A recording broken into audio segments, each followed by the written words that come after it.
Hi, I'm Bob Pellerin, CTO Bob, and today I have the pleasure of unboxing a WatchGuard.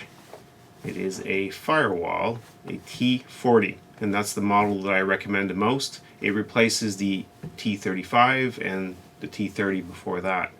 If you might remember, in some of my past videos I showed an XTM26 model. These are still around somewhat, and they're a few generations older, so if anybody still has one of these, now is definitely the time to switch it out to a T40. Please, if you'd like to encourage us, hit the subscribe button, give us a thumbs up if you enjoy the content. So let's go ahead and open this box and take a look.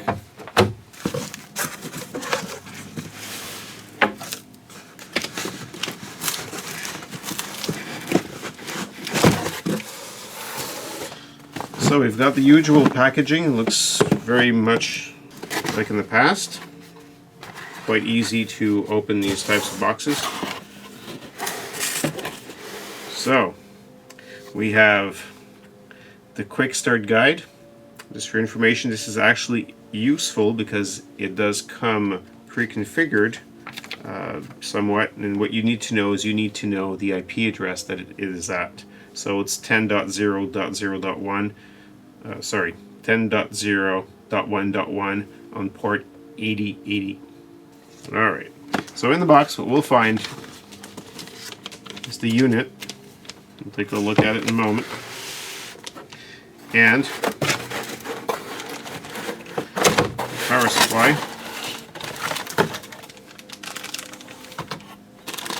And the wire. And some stickers with the serial numbers of the unit. There is also a single green network cable, which I'm assuming is a 5E. By the looks of it, I can take a quick look to see. And it would actually be written CAT on here somewhere.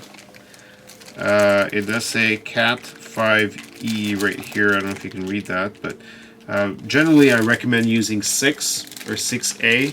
If you're in an environment where you have a lot of magnetic interference, you can even go and use something called an STP cable, which is a shielded twisted pair, instead of these types of cable, which are UTP unshielded. And of course, if you are in an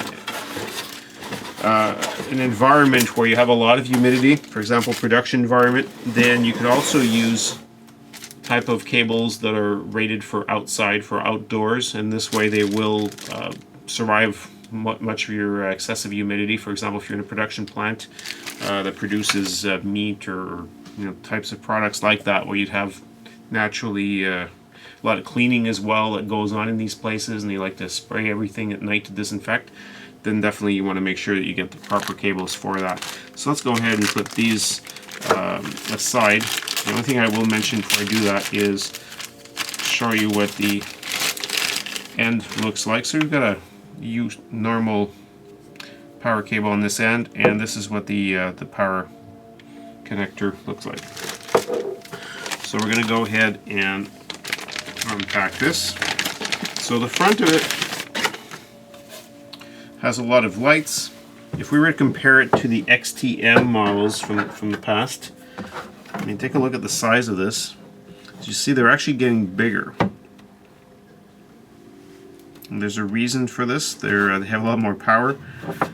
There's nothing on the sides. So the sides are empty, it's just ventilation. It's plastic. And what we've got in the back is you'll find there is a port, basically serial port here on the left, which is not really going to be used. I've never had to use one of these on WatchGuard products. You have USB ports, and what's interesting here are the ports. These are gigabit ports. As you can tell, it's written 10, 100, 1000. You've got one, this is new to these models, you have one with PoE, that's power over Ethernet. And that's if you have a camera or you have something that needs power, you can get it from this unit directly. So for example, in one of our videos we had an A40 access point that we reviewed a while back. Well, this would power that. So these devices that use PoE are getting power directly from this unit, meaning that they have a single wire Ethernet cable 5E category 6, category 6A plugged into here, and this will not only provide connectivity back to your network, but it will also power them.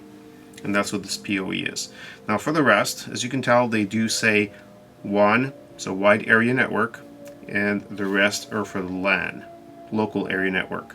So this would be going out to your ISP, so your internet provider, and these would be internal. With these devices, what you can do is you can have more than one ISP. So if you had 2 internet providers, then you could reserve one of the other ports.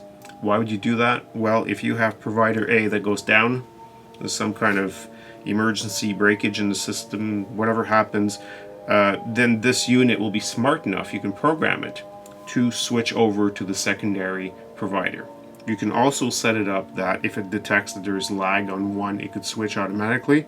In some cases, it's not ideal for some environments where they need to have a static IP address, for example. In some environments, it really doesn't matter. If you have a lot of users that go off to the internet, send, receive email, then it's not a problem. You just want connectivity. So you've just got to program this to suit your needs. So again, it's really simple. The rest is you got an on-off button. Do not, under any circumstance, press the reset button without understanding what it does. So it will reset the unit. So what you want to do is, turn it off, turn it on, and that's it. The configuration of these can be done through a browser, and there is also an application from WatchGuard that you can use to manage these.